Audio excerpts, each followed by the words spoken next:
მოგესალმებით. მე ვარ ვახო ჩოჩია და ეს არის ჩემი საავტორო გადაცემა ბაბლს მიღმა. საქართველოს პარლამენტის ინიციატივით მმართველმა გუნდმა დაინიცირა კანონპროექტი უცხოური გრანტების მიღების წესის შესახებ. წარმოდგენილი კანონპროექტის მიხედვით ორგანიზაციები, რომლებსაც სურვილი ექნებათ საგრანტო კონკურსში მიიღონ მონაწილეობა და შემდგომ მიღებული უცხოური გრანტის ფარგლებში გაცემული თანხები განკარგონ, ვალდებულნი იქნებიან აღნიშნული თანხების განკარგვის შესახებ სპეციალური ნებართვა მიიღონ საქართველოს მთავრობისგან. ბოლო 4 წელია ჩვენ აქტიურად ვაკვირდებით უცხოეთიდან დაფინანსებული მდიდარი NGO-ების, მათ ჯიბეზე გამობმული აქტივისტებისა თუ კოლექტიური ნაცმოძრაობის წარმომადგენელი პოლიტიკოსებისა და მედიის მხრიდან რევოლუციის მოწყობის მცდელობებს. საქართველოში მოქმედი ის ორგანიზაციები თუ ინდივიდები, რომლებიც უცხოურ გრანტებს იღებენ, ჩართულნი არიან საქართველოს სახელმწიფოებრიობისადმი ძილგამომთხრელ საქმიანობაში. არც ერთი მათგანი საკუთარი ნებით არ ამხელს ამ ბოლო 4 წლის განმავლობაში მიღებული მილიარდობით დოლარის გრანტების მიზნობრიობასა და დანიშნულებას. წარმოიდგინეთ, მას შემდგომ რაც ქართულმა ოცნებამ მიიღო უცხოური გავლენის გამჭირვალობის შესახებ კანონი, უცხოეთიდან დაფინანსებული მდიდარი NGO-ები მილიონობით ლარს იხდიან საქართველოს ბიუჯეტში ჯარიმის სახით. მხოლოდ იმის სანაცვლოდ, რომ მათ ქართულ საზოგადოებას არ გაუმხილონ თუ რეალურად ვის ინტერესს ატარებენ საქართველოში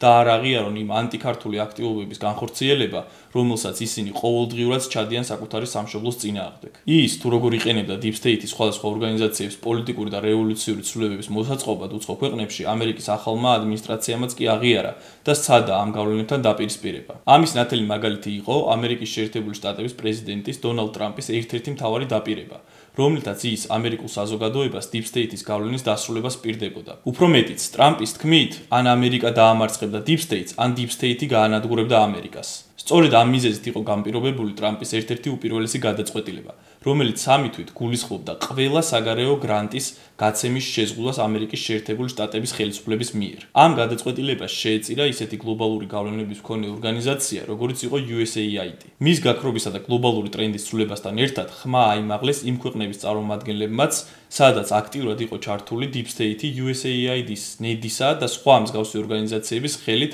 მათი ქვეყნების სახელმწიფოებრიობის სუვერენიტეტის ძირგამომთხრელ საქმიანობაში. ყველაზე კომიკური კი ამ პროცესში ის არის, რომ ამ ორგანიზაციების მხილება თავად ამერიკის შეერთებული შტატების ახალ ადმინისტრაციას მოუწია. ამ გლობალური ტრენდის გაგრძელება იყო ევროკომისიის მიერ რამდენიმე დღის წინ გავრცელებული განცხადება, რომლითაც ის ამხელდა სხვადასხვა ევროპულ ფონდებს, მათ შორის ევროკავშირს, მათ მიერ NGO-ებისთვის გაცემული გრანტების არამიზნობრივად გამოყენებაში. ის ორგანიზაციები, რომლებიც თანხას გარემოს დაცვასა და კლიმატის ცვლილებების წინააღმდეგ საბრძოლველად იღებდნენ, რეალურად ჩართულნი იყვნენ იმ ლობისტურ საქმიანობაში, რომლის მთავარ მიზანსაც ევროპულ ქვეყნებში საზოგადოების თვალში კონსერვატიული ძალების დისკრედიტაცია წარმოადგენდა. რასაკვირველია, ქართულმა მდიდარმა NGO-ებმა ყისიერად გააკეთეს განცხადება და კიდევ ერთხელ შერაცხეს ეროვნულ ინტერესებზე მორგებული კანონი რუსულად. ნინო ლომჯარიამ, ეკა გიგაურთან და სხვა NGO აგენტურასთან ერთად განაცხადა, რომ ეს ინიციატივა ხალხის დახმარების სისტემის განადგურების სტრატეგიის გაგრძელებაა. ანუ ლაზარის მიერ ნასროლი მოლოტოვის კოქტეილი,